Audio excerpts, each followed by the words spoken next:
Hello friends, कैसे हैं आप सब। उम्मीद करते हैं आप सब अच्छे होंगे। आज इस वीडियो में हम लोग देखने वाले हैं कबीरदास के संबंध में आलोचकों के कथन। इसके पहले की वीडियो में जैसा कि हम लोग कबीरदास जो हैं उनके बारे में जन्म स्थान, निधन और उनकी जो रचनाएं हैं उनसे संबंधित समस्त जानकारी उस वीडियो में हम लोग देख चुके हैं। वह वीडियो इस चैनल के प्लेलिस्ट में पड़ी हुई है और उस वीडियो में कबीरदास के बारे में आलोचकों के कथन नहीं थे, जो कि हम इस वीडियो में हम लोग देखेंगे। इसमें कबीरदास जी के बारे में 15 इम्पोर्टेंट और महत्वपूर्ण काफ़ी कथन हैं। तो आइए देखते हैं।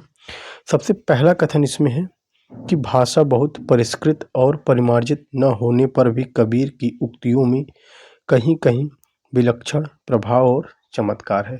तो जो ये कथन है आचार्य रामचंद्र शुक्ल जी का। यानी शुक्ल जी ये मानते हैं कि जो कबीर की भाषा है वो क्या है, बहुत परिष्कृत है, परिमार्जित है। वह न होने पर भी, यानी परिष्कृत और परिमार्जित न होने पर भी कबीर की उक्तियों में कहीं कहीं विलक्षण प्रभाव और चमत्कार है। दूसरा कथन इसमें है कि प्रतिभा उनमें बड़ी प्रखर थी, इसमें संदेह नहीं। ये कथन है आचार्य रामचंद्र शुक्ल जी का। यानी शुक्ल जी मानते थे कि जो कबीरदास हैं उनकी प्रतिभा जो क्या थी, उनमें काफ़ी प्रखर थी। अब हम लोग देखेंगे तीसरा कथन। जो तीसरा कथन ये है कि उन्होंने भारतीय ब्रह्मवाद के साथ सूफियों के भावात्मक रहस्यवाद, हठ योगियों के साधनात्मक रहस्यवाद और वैष्णवों के अहिंसावाद तथा प्रपत्तिवाद का मेल कर अपना पंथ कड़ा किया। तो ये जो कथन है, ये कथन है रामचंद्र शुक्ल जी का। चौथा कथन इसमें है कि कबीर की वाणी में स्थान स्थान पर भावात्मक रहस्यवाद की जो झलक मिलती है वह सूफियों के सत्संग का प्रभाव है। यह भी कथन है रामचंद्र शुक्ल जी का। तो हम लोग आगे देखेंगे। पांचवा कथन है कबीर की भाषा सदुक्कड़ी अर्थात राजस्थानी पंजाबी मिली खड़ी बोली है, पर रमैनी और शब्द में गाने के पद हैं, जिनमें काव्य की ब्रज भाषा और कहीं कहीं पूर्वी बोली का व्यवहार है।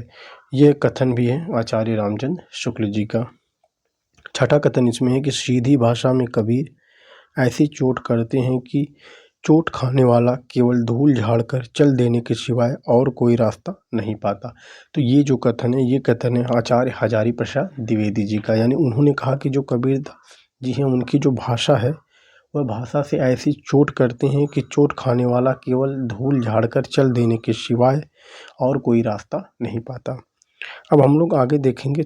जो है सातवां कथन इसमें है कि वे सिर से पैर तक मस्त मौला, स्वभाव से फक्कड़, आदत से अक्खड़, भक्त के सामने गिरी, भेषधारी के सामने प्रचंड, दिल के साफ, दिमाग के दुरुस्त, भीतर से कोमल, बाहर से कठोर, जन्म से अस्पृश्य और कर्म से वंदनीय थे। तो ये जो कथन है, ये कथन है आचार्य हजारी प्रसाद द्विवेदी का।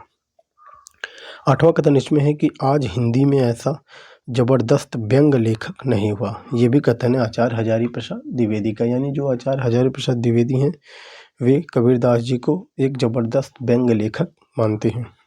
अब हम लोग आगे देखेंगे।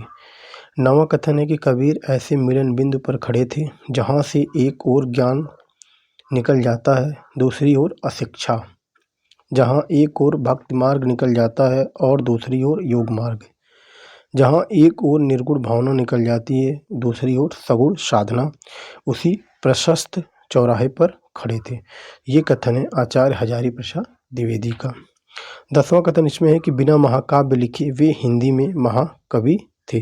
ये कथन है रामस्वरूप चतुर्वेदी का। यानी इनका मानना है कि जो कबीरदास हैं वे बिना महाकाव्य लिखे ही महाकवि कहे जाते हैं। ठीक है, अब हम लोग आगे देखेंगे। 11वां कथन है कि कबीर का सौंदर्य बोध अपारंपरिक और यथार्थवादी है, अतः इनके लिए पृथक सौंदर्य शास्त्र का निर्माण करना होगा, ऐसा मानना है डॉक्टर बच्चन सिंह का।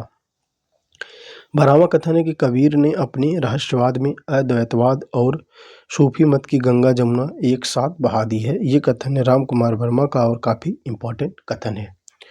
13वां कथन है कि कबीर हमारी भाषा के सर्वश्रेष्ठ रहस्यवादी कवि हैं।